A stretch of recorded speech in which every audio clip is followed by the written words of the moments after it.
l'isolation de vos combles avec la société Yep Habitat. Et la société Péris, partenaire du rugby languedocien, vous présente Série Rugby.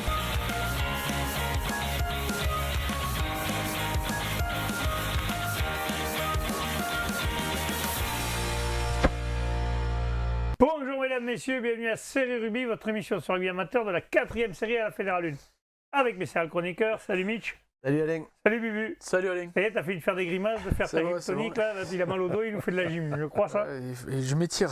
Ah bon, ça va. Bon, on va parler des résultats qui ont eu lieu ce week-end en Fédérale. On va commencer par la Fédérale 3 et la poule 11. Les résultats. Risalte-Bompas recevait Vendres-Lespignan, victoire de Risalte-Bompas, 13-7. Servien-Bougeant recevait Elna-Tourtesa, victoire de Elna-Tourtesa, 21-20. Palavas recevait Jacou, victoire de Palavas, 17-12. Le stade Picénois recevait Revel, victoire du stade Picénois, 24-9. Quillan-Limoux-de-Vallée de l'Aude recevait Thuir, victoire de Quillan-Limoux-de-Vallée de l'Aude. Et enfin, Saverdin recevait Salan-Côte-Radieuse, match nul, 19 partout. On commence par Rivesaltes-Vendre. Alors Rivesaltes-Vendre, mais Vendre qui se déplaçait chez les Catalans. Et bon, il y a eu 2 pénalités de chaque côté. Et c'est un essai de Raspo qui a fait la différence pour les Catalans et qui a permis à cette équipe de s'imposer à la maison sur un match relativement serré. Les Vendroy vont ramener le bonus défensif. Mais bon, je pense qu'ils avaient certainement dans l'idée d'aller chercher autre chose après ce premier match particulier, après le décès de leur entraîneur. Oui, certainement, ils avaient envie de faire autre chose. Servien-Bougeant qui se fait cueillir à chaque froid chez eux par Elna Tourtesa. C'était un des chocs de cette poule 11 de Fédérale 3. Servien-Bougeant qui était invaincu jusqu'alors, qui rencontrait Elne qui est toujours invaincu d'ailleurs. Et qui fait la bascule, pas devant du coup. Qui passe devant. Elne l'emporte 21-20 avec 2 essais dans les 20 premières minutes. Un très joli bien amené là, du centre au fort et un avec une course et un rebond chanceux de Garcia à la 18e. Après, petit à petit, les joueurs de Servien font le boulot pour revenir dans la rencontre. Ils réussissent même à passer devant à 5 minutes de la fin. Et là, il y a une pénalité un peu discutable sur un plaquage offensif de Grégory Sauvant qui va donner l'opportunité à Anthony Carrasco de donner la gagne à Elne. 30 mètres des barres, on l'avait vu il y a 15 jours, il n'a pas loupé la mire. Et donc, Elne l'emporte 21-20. 4 matchs, 4 victoires, dont 3 à l'extérieur. Elne, belle équipe de cette fédérale. Ouais, pour une équipe qui a que 2 ans en fédérale, c'est pas mal quand même, ça tourne. Hein, c'est une vraie surprise quand même, parce qu'on sentait cette équipe de Servien-Bougeant dominatrice. Très en place cette saison, avec un bon groupe, un bon projet de jeu. Et là, ils se sont fait cueillir. Bon, ça s'est joué à pas grand-chose, c'est vrai, mais c'est vraiment une belle performance d'Elne. Ouais, elle fait un gros coup. Palavas qui recevait Jacou, victoire 17-12 à Jacou dans le dur. Hein. Jacou dans le dur, mais on attendait une victoire peut-être plus facile, puisque c'était le premier qui recevait le dernier. Et sur ce derby, mais Palavas, ouais, tu vois, pour une fois je ne me trompe pas, hein, j'annonce un vrai derby. Et là, Palavas l'a eu un peu plus dur et s'impose 3 essais à 2. Mais Jacou repart avec un bonus défensif bien mérité. Quoi. Signaler quand même qu'avec les prévisions météorologiques du week-end dernier, enfin, les temps qu'il y a eu tout le week-end dernier, c'est sûr que ça devait être compliqué pour les équipes de faire du jeu. On passe à Stade Picénois-Revel, Bubu. Le Stade Picénois qui s'impose avec le bonus 24-9 face à Revel. Revel qui avait eu un sursaut la semaine précédente et qui s'était imposé à la maison face à Saverdin. Là, ils sont allés à Pézenas et les Picénois ont réussi, notamment grâce à des essais de Carayon, Pétavie et Landron. Ils ont réussi à empocher le bonus offensif à la 74e minute. Parfait. Quillan-Limoux-de-Vallée de l'Aude, Thuir. Michel, alors là, c'est les Quillanais qui ont gagné à nouveau 22-15. Ça y est, 2 matchs de victoire consécutifs. Oui, ça y est, les Quillanais sont lancés. Donc un match relativement serré avec 5 pénalités marquées de chaque côté. Fieffre sur côté Quillan et Christophe Foll pour l'autre équipe. Et c'est un essai de Jobé qui a fait la différence, qui a donné ses 5 petits points d'avance à cette équipe de Quillan et qui leur a offert cette 2e victoire. Saverdin, Salan-Côte-Radieuse, c'était un des chocs puisque Saverdin avait l'année dernière tenu à Drageau toute la saison. Salan-Côte-Radieuse est une équipe qui descend de Fédéral 2, donc c'est une grosse équipe.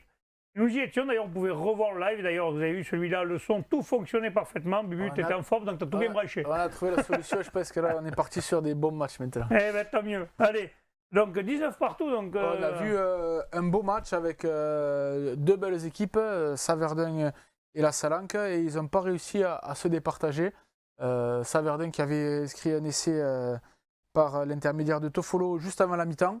La botte de Seguela avait fait enfler la marque avec 4 pénalités et 6 pénalités même avec Guichou. Mais finalement, petit à petit, Salanque Côte-Radieuse, sans s'affoler, a réussi à revenir dans le match, notamment avec un essai de Gatougne et Marty au but qui a été très précieux pour passer les pénalités et faire le match nul. Ça aurait pu basculer d'un côté comme de l'autre. Ouais, en fin de match, Saverdun qui s'est fait refuser 2 essais. Deux belles occasions pour d'essai. 2 petits en avant. Dommage parce que la rentrée des jeunes à Guichou a mis beaucoup de rythme dans cette équipe. Le jeune ouverture aussi qui est rentré a été pas mal, Bézard, il me semble. Et aurait pu permettre à cette équipe de l'emporter sur la fin. Donc, mais alors, sur un peu de réussite, quoi. Ouais, mais sur l'ensemble du match, les Catalans ont quand même été très prolifiques au niveau du jeu et le match nul était mérité, quoi. D'accord. Alors, les matchs à venir de ce week-end. Ah oui, on a d'ailleurs une interview, on parlait de ça. D'ailleurs, on a l'interview, des deux coachs et des 2 capitaines. Donc, tu as interviewé tout le monde, quoi. Des 4 coachs. Des 4 coachs, en fait. Ah, t'as pris que les coachs. Voilà, Ouais. T'as pas pris les capitaines. Allez, on a l'interview et c'est au micro, c'est parce que c'est qui est au micro? C'est Michel. Ah, mais c'est Michel en plus. Tu ne fais pas les dossiers, toi. Tu ne fais pas les dossiers, c'est Non, pas non, possible. La bouteille des Baby Nits, tu te l'es bien enquillé quand même. Hein. Allez, on regarde l'interview avec Michel et les 4 coachs. Bien, mais donc on se retrouve à Saverdun pour la fin de cette rencontre entre la Salanque qui se déplaçait aujourd'hui ici à Saverdun. Le score 19-19.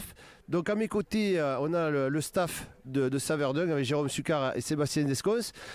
Et le staff de la Salanque avec Laurent Poux et Guy Dugnac. Donc je vais commencer avec les visiteurs. Laurent, cette rencontre, forcément match nul, vous devez avoir des regrets parce que vous auriez pu peut-être accrocher autre chose aujourd'hui. On aurait pu accrocher autre chose, mais bon, sur l'ensemble du match, je pense que c'est équitable. La Saverdun aurait pu breaker sur la dernière action, mais ça on reverra la vidéo.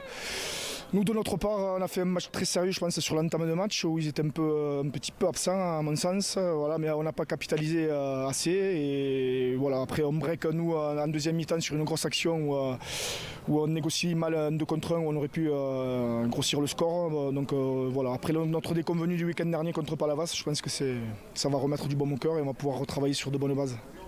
Guy, on a senti votre équipe très entreprenante. On vous a vu jouer dans vos 22 à plusieurs reprises.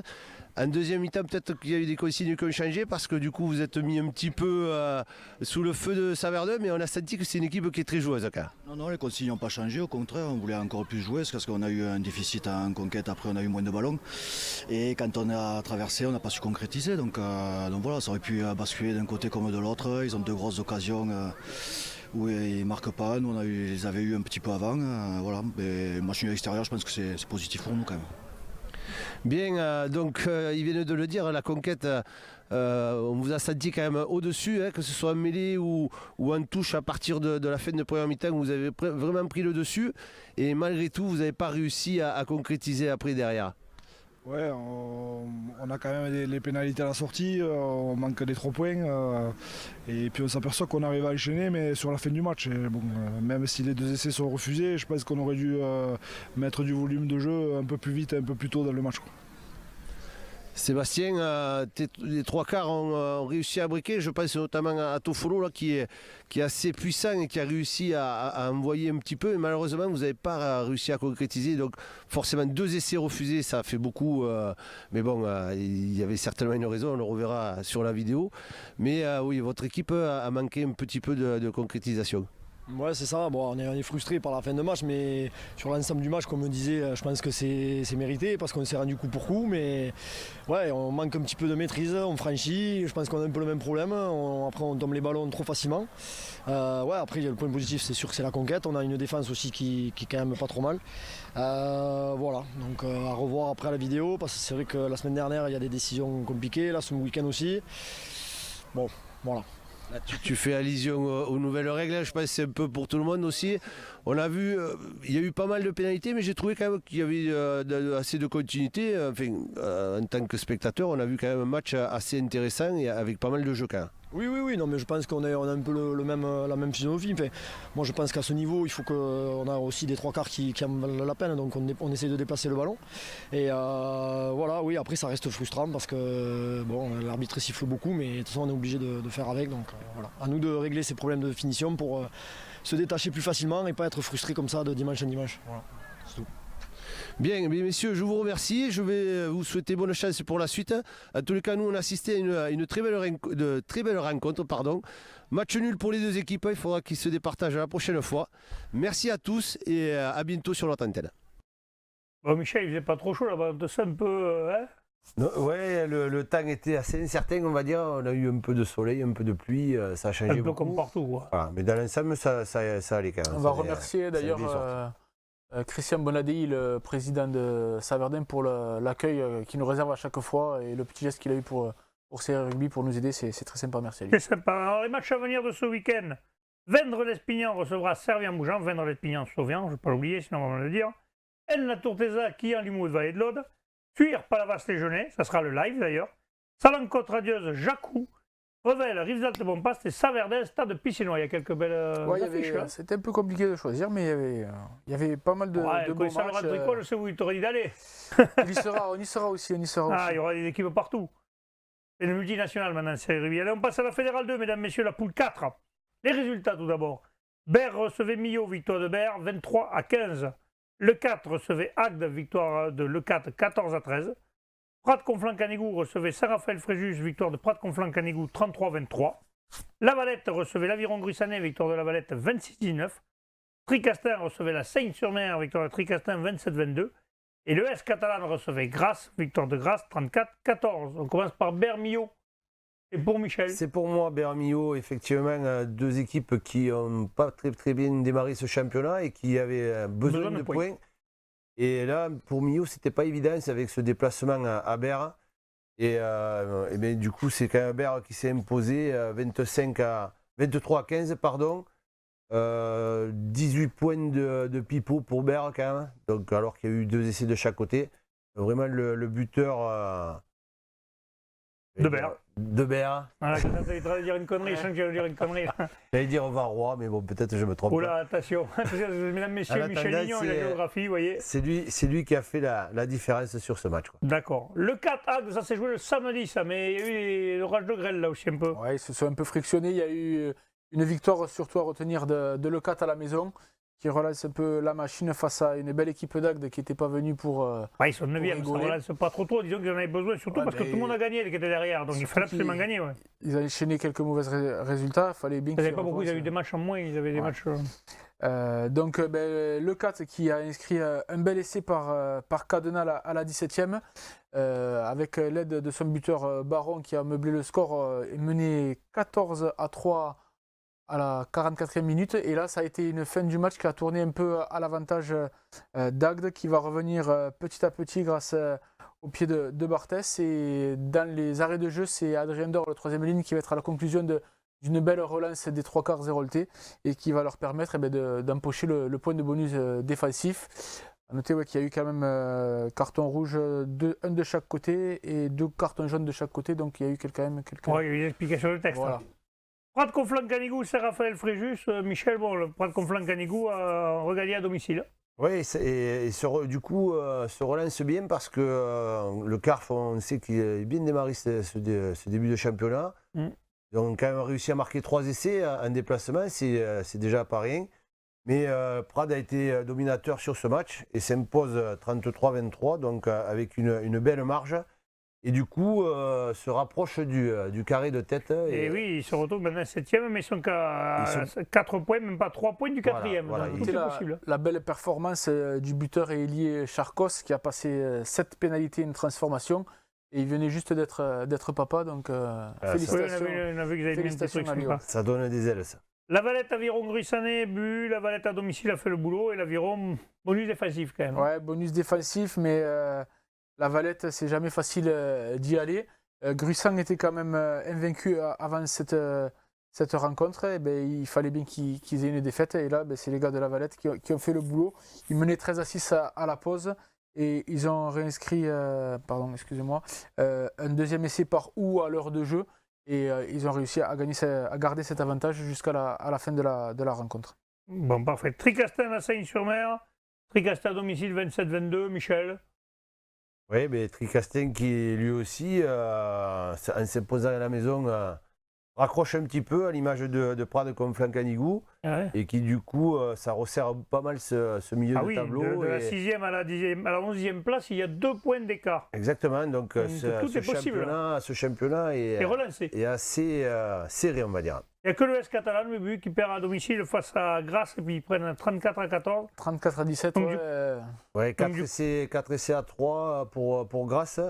Et Grasse qui confirme sa première place. Et ça enfonce un peu l'ES Catalan, là. Ouais, le S Catalan qui a un début de saison compliqué, mais ils ont pas mal d'absents, donc ils ont pris beaucoup de gros surtout.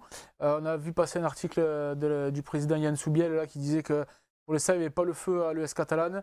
Après, quand les blessés vont re-rentrer, quand Et ils qu'ils vont vont rejouer. reprendre des équipes à leur portée, ils ont quand même affronté Grasse, Gruissant. Gruissant, La Seine. Bon, ils n'ont pas pris que les plus Je crois qu'ils faciles. ont été à le 4 aussi. Ils ont joué leur premier match à Prades où là, ils se sont vraiment manqués. Mais après, pour l'instant, il n'y a pas péril à la demeure. Il y aura des jours meilleurs qui vont arriver. Parfait. Les matchs à venir de ce week-end. Millau recevra la Valette. Saint-Raphaël-Fréjus, Berre. Aviron-Gruissanet, ES Catalan. Donc pour se relancer l'Aviron-Gruissanet, quand c'est pas le meilleur endroit. La Seine-sur-Mer, Grasse. Agde, qui recevra pas de Conflans-Canigou. Et Tricastin recevra le 4. Dans l'autre poule, la poule 5 de Fédéral 2, nous avons un représentant, c'est Castelnaudary. Castelnaudary qui recevait Riom, Michel. Victoire de Riom 15-9 à Castel. Ouais, une victoire serrée. Tout s'est joué au coup de pied de pénalité. 5 pour Riem, 3 pour Castelnaudary. Peut-être que côté Castelnaudary, on regrettera d'avoir tenté quelques pénales touches et de ne pas avoir pris les points, justement, qui manquent à la fin et qui laisse échapper une Qui coûte cher. victoire à la maison qui est importante pour le. Il y a un bonus défensif quand même, 9-15, non? Oui. Oui, bonus défensif, mais bon, je pense que. Ouais, ils voulaient mieux à la maison. Hein. Je pense qu'ils attendaient une victoire. Ils attendaient certainement un peu mieux. Surtout que le prochain match, il sera encore à domicile, mais cette fois, ils jouent le Toktoek. Le Toktoek est seconde poule, donc ça va être certainement plus compliqué. Mais enfin, Castelnaudary aime toujours les grosses cylindrées. Donc attention au Toktoek, Ouais. quand même, ne pas se casser les dents à Castel. Ils aiment bien les challenges. Ouais. Ouais, ils aiment bien. On passe à la Fédérale 1, la poule 2. Les résultats. Bourgoin-Jallieu recevait Château-Renard, victoire de Bourgoin-Jallieu, 22-6. Bourg-en-Bresse recevait Aubenas, victoire de Bourg-en-Bresse, 30-12. Le stade niçois recevait Bédary, Châteauneuf-du-Pape, victoire du stade niçois, 35-13. Nîmes-Gare recevait Serré Sportif, victoire de Nîmes, 27-10. L'Avenir Castaner recevait Narbonne, victoire de Narbonne, 49-24. Et Mazamet recevait hier Carqueiranne-Lacro, victoire de hier Carqueiranne-Lacro, 38-5. Pour les Mazamétains, on commence par l'équipe de Nîmes qui se recevait Serré-Bu. Non, c'est Michel. Oui, c'est les Catalans de Michel Cognac et Grand-Claude se déplacer à Nîmes. Nîmes qui tourne bien depuis plusieurs saisons. Avec un petit contingent biterrois, j'ai vu que sur les 4 essais marqués par l'équipe de Nîmes, il y avait le jeune Dorian Angéli qui avait marqué. Donc je tenais à le féliciter pour l'avoir eu un peu en tant que joueur. Et on notera aussi la rentrée du jeune Tommy Weisset sur les 10 dernières minutes, qui enfin a fini sa suspension des espoirs et qui va pouvoir retrouver le terrain. Il devait lui tarder à lui aussi. Ah oui. Un Nîmes qui fait un gros coup avec un bonus offensif. Narbonne aussi, Bubu, qui va gagner à l'Avenir Castanéen. Chez un dernier, c'est important d'aller gagner parce que certainement que les gros iront y chercher les points. Ils se sont imposés 49 à 24. Sans bonus, par contre? Sans bonus, ouais. Par contre, il y a eu. Oui, il y a dû avoir un bonus. 6 essais à 3, je pense qu'il y a dû avoir un bonus. Ah, donc. Il ne doit pas être écrit. Par contre, ouais, ils ont encore un petit peu d'indiscipline. Ils ont eu quelques cartons. On retiendra quand même qu'ils ont fait le job à l'extérieur, chez un mal classé. Ils ont mis 50 pions. C'est important parce que cette poule, elle est ultra serrée quand même, parce qu'il va falloir batailler, je pense, tous les week-ends pour se qualifier. Et bon, on a vu que Bourg-en-Bresse avait fait un faux pas à Château-Renard, pourquoi pas en faire ailleurs, hein. Ils ont vite rattrapé là contre Aubenas, bonus offensif à la maison. Bourg-en-Bresse, il va falloir compter avec eux, c'est clair. Bourgoin, pour l'instant, est toujours en tête grâce à sa victoire face à Château-Renard. Mais oui, effectivement, pour l'instant, c'est relativement serré, mais je pense que ces 4-5 équipes vont quand même décrocher au fur et à mesure du championnat. Parfait, parce qu'ils ne jouent pas ce week-end, donc il n'y aura pas de match, donc on n'en parle pas. Ils vont pouvoir se reposer un peu. Voilà, ils vont pouvoir faire la bringue. Messieurs, je vous remercie. On se retrouve demain avec les résultats des séries. Oula, j'ai un chat dans la gorge. Transpirez bien sur tous les terrains. Allez, au revoir. Allez, salut.